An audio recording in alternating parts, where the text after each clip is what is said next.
জামাই বেটারে প্রত্যেকদিন রান্না করার আগে জিজ্ঞাসা করি এই কি রান্না করবো, সে আমাকে বলে যা মন চায় তাই রান্না করো। আপুরা একটু বললেন তো যা মন চায় তাই কোথায় পাওয়া যায়, আমি তো জানি না।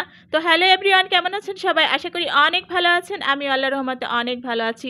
এই তো সকালবেলা থেকে আজকে ভিডিওটা শুরু করে দিয়েছি। সকালবেলা ঘুম থেকে উঠে সোজা চলে গেছি বারান্দা যায় একটু দাঁড়াইছি, দাঁত ব্রাশ করছি, তারপরেই তো হাত মুখ ধুয়ে চলে আসছি রান্নাঘরে, যেটা আর কি প্রতিদিনের কাজ। তো যাই হোক, কালকে আর কি অনেকগুলো ভাত রয়ে গেছিলো, সেই ভাতগুলো আর কি ফ্রাই করতেছি। মানে রাত্রেবেলা দেখা যায় কি বাইরে থেকে অনেকগুলো খাবার আনছিল, ওইটা খাওয়া হয়েছে, ভাত আর খাওয়া হয়েছিল না, তাই আর কি ভাতগুলো কি করব, তাই আর কি এটা করতেছি। এটা করে মানে আমার খাইতে অনেক ভাল লাগে, আর আমার বাচ্চারা অনেক পছন্দ করে, আপনাদের ভাইয়াও মোটামুটি ভালোই খায়। তো কি না খাইলেও মানে জোর করে খাওয়াইছি, কারণ হয়েছে কি আর কি রান্না করব, 2-3 পদ করতে সকালবেলা ভালো লাগে না, এমনিতেই রান্না করতেই আমার ইদানিং ভালো লাগতেছে না।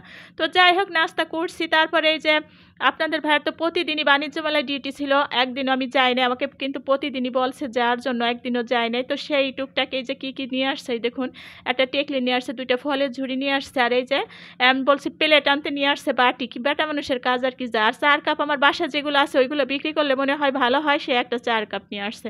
আর এই যে এটাকে কি বলে, ভিতরে লাইট দিয়ে নাকি জ্বালা, আমি জানি না। তো যাই হোক, নিয়ে আসছে, ভালোই লাগছে, যা আনছে তাই ভালো। কালকে মেলা শেষ হয়ে গেছে, শেষের দিন এটা নিয়ে আসছে আর কি। তো এই তো এগুলো গুছাইয়া তারপরে এই যে দুপুরে রান্নার জন্য চলে আসছি। জামাই বেটা প্রত্যেক দিনে মানে রান্নার কথা জিজ্ঞেস করলে আমাকে না এটাই বলে, যা মন চায় তাই রান্না করো। তো আজকে যা মন চায় তাই রান্না করতেছি, অবশ্য জামাইয়ের পছন্দের খাবারই রান্না করতেছি। আসলে আপনাদের ভাইয়া না ভর্তা ভাত খাইতে খুব পছন্দ করে, কিন্তু সময়ের অভাবে ভর্তা বানাইতে পারি না। ভর্তা কিন্তু বানাইতে অনেক সময় লাগে, ততক্ষণে কিন্তু মাছ তরকারি বা গোশ রান্না করা হয়ে যায়।